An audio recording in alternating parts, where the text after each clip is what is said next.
তার তোমার কথা তখনই মনে পড়বে যখন সে তোমার প্রাপ্য অধিকার তথা জায়গা অন্য কাউকে দেবে।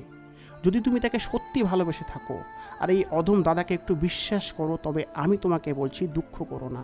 কেননা তার লাইফে যেই আসুক না কেন, সে যতই পারফেক্ট হোক না কেন, সেই পারফেক্ট মানুষটার দ্বারাই কিন্তু কোনো না কোনো সময়, কখনো না কখনো তার দ্বারা সে 100% তার কোনো কথাতে ব্যথা পাবেই পাবে। আর যখন তার দ্বারা সে ব্যথা পাবে, তখনই সে তোমার কথা ভাবতে বাধ্য হবে।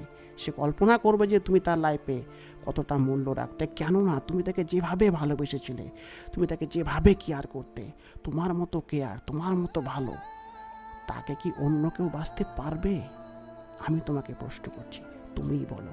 আমি 100% গ্যারেন্টি দিয়ে বলতে পারি, কখনোই না। তাই কখনো ভেঙে পড়ো না।